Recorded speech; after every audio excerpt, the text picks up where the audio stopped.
छापे के दौरान मेरी बीवी को बरहना किया गया, मैं मरना चाहता हूं। जमशेद दस्ती की जज्बाती वीडियो वायरल। साबिक रुकन कौमी असेंबली ने रोते हुए हाथ जोड़कर चीफ जस्टिस ऑफ पाकिस्तान से एक्शन लेने की अपील कर दी। मुजफ्फरगढ़ शेरोपले लेस्ट टेलीविजन की ताज़ा तरीन 1 जनवरी 2024 पाकिस्तान तहरीक इंसाफ के रहनुमा जमशेद दस्ती का जज्बाती वीडियो बयान वायरल हो गया। साबिक रुकन कौमी assembly chief justice of Pakistan से हाथ जोड़कर एक्शन लेने की अपील करते हुए रो पड़े। साबिक मेंबर ऑफ नेशनल असेंबली कहते हैं कि मेरे घर पर छापे के दौरान मेरी बीवी को बरहना किया गया, 10 माह का बच्चा ज़ारो क़ितार रोता रहा, जुल्म की इंतहा हो गई है, मैं पागल हो चुका हूँ, मैं मरना चाहता हूँ। तफसीलात के मुताबिक सोशल मीडिया पर वायरल वीडियो में जमशेद दस्ती ने बताया कि आज खुफिया एजेंसियों और CTD के लोग जफर कॉलोनी जंग रोड मुजफ्फरगढ़ में दाखिल हुए और इन्होंने बहुत बड़ा जुल्म किया। मेरी बीवी को इन्होंने नंगा किया, तशद्दुद किया और बच्चों को मारा। मेरा छोटा बच्चा 10 महीना का है, वो चीखता चलाता रहा, लेकिन इन्होंने 3-4 घंटे इन्हें यरगमाल बनाए रखा और पूरी गुंडागर्दी और बदमाशी का मुजाहिरा किया। साबिक रुकन कौमी असेंबली ने कहा कि 30 से 40 गाड़ियां थीं, वो लोग मोबाइल फ़ोन साथ ले गए, कैमरे तोड़कर ले गए, चंगी चौक को इन्होंने यरगमाल बनाया, मेरे दोस्तों के घरों में भी इन्होंने छापा मारा। मैं पिछले 9 महीने से उनकी गुंडागर्दी का मुकाबला कर रहा हूं, लेकिन आज ये इंतहा पर आ गया ही।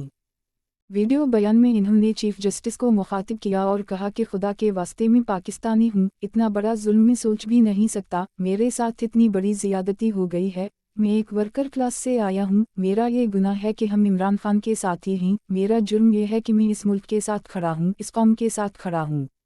जमशेद दस्ती ने बताया कि मेरे ऊपर एक केस था, मुल्तान बेंच से मैंने ज़मानत कराई, इसके बाद मुजफ्फरगढ़ से भी अबूरी ज़मानत करा ली थी, लेकिन आज रात इन्होंने जो किया इसके बाद मेरा दिमाग काम करना छोड़ चुका है। मैं अपने कबीले अपने वोटर्स से कहता हूँ, खुदा के वास्ते इकट्ठे हो जाओ, हम अपनी इज़्ज़तें उतरवा बैठे हैं, कुछ नहीं बच रहा, अब मैं मरना चाहता हूँ, मुझे मार दी, गोलियां मार दी, मेरे घर की इज्जत गई है, 4 दीवारी की इज्जत गई है, मैं गोली कबूल करना चाहता हूँ।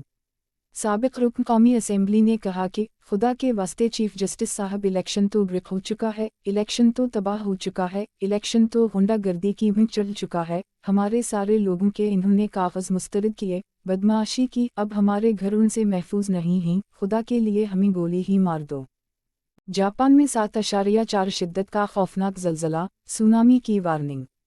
शहरियों को अशिकावा, नेगाता, तोयामा और यामागाता प्रीफेक्चर्स के साहिली इलाकों को फौरी तौर पर खाली करने की हिदायत कर दी गई।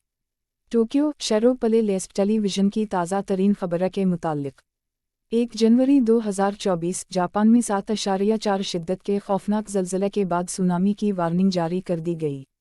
आलमी मीडिया रिपोर्ट्स के मुताबिक नए साल के पहले ही रोज़ आने वाले 7.4 शिद्दत के ज़लज़ले ने वस्ती जापान को हिलाकर रख दिया, जिसके बाद मुल्क के मगरबी साहिल के वसी हिस्से के लिए सुनामी की वार्निंग जारी कर दी गई, जिसमें शहरियों पर जोर दिया गया कि वो अशिकावा, नेगाता, तोयामा और यामागाता प्रीफेक्चर्स के साहिली इलाकों को फौरी तौर पर खाली कर दें। 1.2 मीटर से ज़्यादा बुलंद लहरें अशिकावा में वाक़ नोटो जज़ीरा नुमा की वाजिमा बंदरगाह तक पहुंचीं, जहां एक बड़ी सुनामी की वार्निंग जारी की गई थी।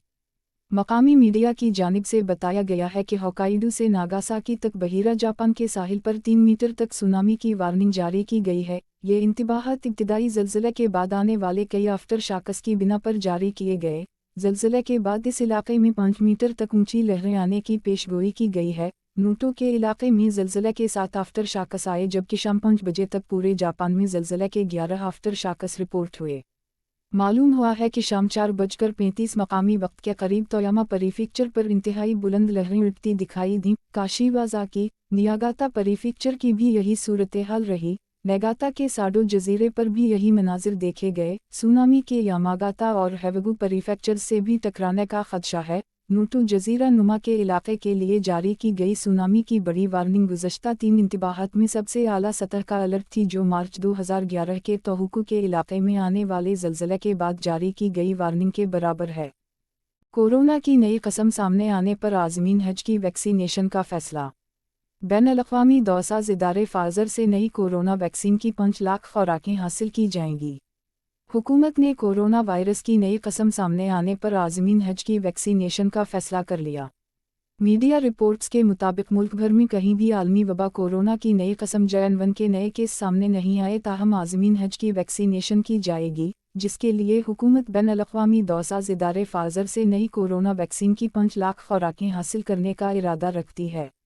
बताया गया है कि अमेरिका, चीन, भारत, कनाडा, फ्रांस और जर्मनी समेत 45 से ज़ायद ममालिक में JN1 के केस सामने आ रहे हैं।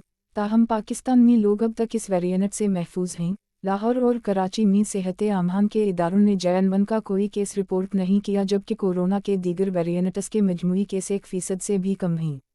मालूम हुआ है कि नई कोरोना की कसम JN1 सऊदी अरब में भी सामने आई है, जिसकी वजह से पाकिस्तान से जाने वाले आज़मीन हज को इससे महफूज रखने की गर्ज से वैक्सीन की खुराक दी जाएगी। अमेरिका से वैक्सीन की 2 लाख खुराकों की बहुत जल्द आमद की उम्मीद है। नई फाइज़र कोविड वैक्सीन की मज़ीद 3 लाख डोजेज़ भी उसी माह मिलने का इम्कान है। फाइज़र की नई वैक्सीन कोविड-19 के नए वेरिएंट्स के खिलाफ भी मुअस्सर है, इसलिए वैक्सीन हुज्जाज किराम और हाई रिस्क लोगों को लगाई जाएगी। इधर निगरान वफाकी वज़ीर मजहबी उमूर अनीक अहमद ने सरकारी स्कीम के तहत हज 2024 हमज़ा के लिए क़ुरा अंदाज़ी का ऐलान कर दिया है, जिसके तहत इस साल 63,805 खुशनसीब आज़मीन हज का इंतखाब किया गया है। निगरान वज़ीर मजहबी उमूर अनीक अहमद ने कहा कि रमज़ान साल रेगुलर हज स्कीम के तहत 69,438 आज़मीन की दरख्वास्तें मौसूल हुईं, जिनमें से 63,805 खुशनसीब आज़मीन हज का इंतखाब किया गया। उनका कहना था कि क़ुरा अंदाज़ी में रह जाने वाले 5,633 दरख्वास्त गुज़ारों की रवानगी के शहरों के लिहाज से वेटिंग लिस्ट मुरतब कर ली गई और मुतालिका शहरों से हज दरख्वास्त कैंसिल करवाने वालों की जगह वेटिंग लिस्ट पर मौजूद अफराद को मुंतखब किया जाएगा। मुल्क भर में होने वाली बिजली की बदतरीन लोड शेडिंग की असल वजह सामने आ गई। हर घंटे के बाद 1 घंटे की लोड शेडिंग होने लगी। मुतअद्दिद पावर प्लांट्स की बंदिश का इंकिशाफ, ट्रांसमिशन लाइन्स भी ट्रिप कर गईं। नए साल 2024 में डॉलर की कीमत 250 रुपये से भी नीचे आने का इम्कान। आम इंतखाबात के बाद अरबों डॉलर की सरमायाकारी आएगी, जिससे रुपये की कद्र में मज़ीद इजाफा हो जाएगा। चेयरमैन एक्सचेंज कंपनीज एसोसिएशन मुल्क बोस्तान की गुफ्तगू। फैज़ाबाद धरना कमीशन की तहकीकात के मामले में नई पेशरफ़त। फैज़ाबाद धरना कमीशन ने शहबाज शरीफ को भी तलब कर लिया। शहबाज शरीफ को बतौर वज़ीर आला पंजाब तलब किया गया। ख्वाजा आसिफ को 1 लाख वोटों से शिकस्त दूंगी। मेरे बच्चों को गिरफ्तार कर लो। बयान दिलवा लो में आज भी बानी प्रेस ट्रस्ट ऑफ इंडिया के साथ खड़ी हूँ। वालिदा उस्मान डार की गुफ्तगू। अदालत का इंस्पेक्टर जनरल पंजाब को उम्र डार को आज ही बाजियब करवाकर जवाब जमा करवाने का हुक्म। कल हमारी होटल मालिक से मुलाकात हुई, वो हमें क्लोज्ड सर्किट टेलीविज़न फुटेज नहीं दे रहे। इनका कहना है मेरा होटल बंद हो जाएगा। वकील दरख्वास्त गुजार। चाहत फ़तह अली ख़ान ने कागजात नामज़दगी मुस्तरद होने की वजह बता दी। दोहरी शहरियत को जुवाज़ बनाकर कागजात मुस्तरद किए गए। रिटर्निंग अफसर के फैसले पर हैरत हुई। तारिकीन वतन के लिए ख़ुसूसी कानून साज़ी होनी चाहिए। चाहत फ़तह अली ख़ान की गुफ्तगू।